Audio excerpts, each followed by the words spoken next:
Well, an ethics group has filed a complaint against Florida Congresswoman Debbie Wasserman Schultz over her extended employment of a Pakistani IT worker, the one who was arrested recently and charged with bank fraud after trying to flee the country back to Pakistan.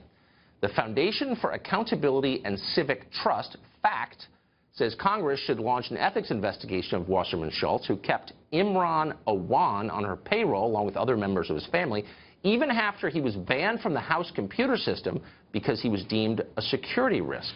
Kendra Arnold is general counsel at FACT, and she joins us tonight. Kendra, thanks for coming on. It's a little bit shocking that there isn't already a congressional investigation into this. Why is that? I agree. This is a bizarre set of facts, and there's essentially two tracks to it. There's the criminal side that has to do with the technology issues and computer security, and then there's the ethics side, which has to do with abuse of taxpayer funds. Right. Our group, FACT, is focusing on the ethics side and the abuse of taxpayer funds. Most people don't realize that our House members are also employers, and so they employ people, yet they don't pay them with their own money. They pay them with taxpayer funds. And so there's just a natural human inclination to maybe get lax when you're spending other people's money. But the ethics rules are there to really make sure that they are accountable to the citizens and that they're wisely spending our funds. Some of those ethics rules that came up in this case were that the members have to pay their employees for public work, they have to pay them for work they're actually doing, and they also have to pay them at a rate that's equal to their duties that they're doing, and all three of those were issues in this case. So there's a lot of money, apparently, that went from the U.S. Treasury through the congressional offices of a number of Democrats to this Pakistani family. $4 million is the number I have seen.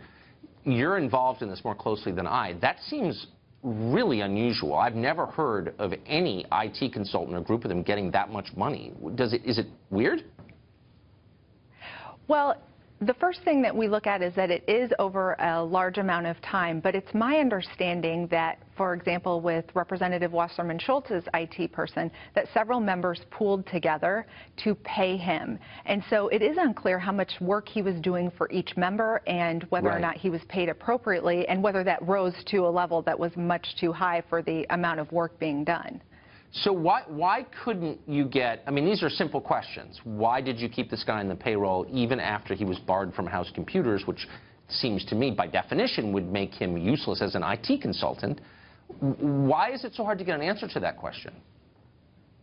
You know, that is one of the most intuitive things. If you can't use the computer system, it's very doubtful that you would be a very effective IT consultant. Yeah. And I think those are valid questions for the citizens to get the answer to. We haven't heard anything from Representative Wasserman Schultz on this that's really explains what the heck is going on here. But it is concerning because even back in March, a couple other House members did fire him at the time.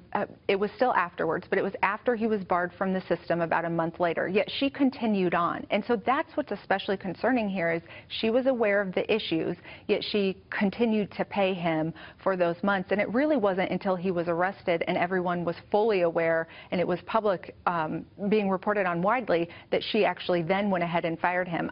We think the citizens deserve an answer to this, and that she should be forthcoming with us.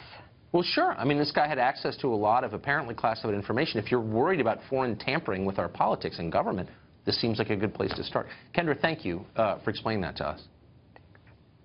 Thank you.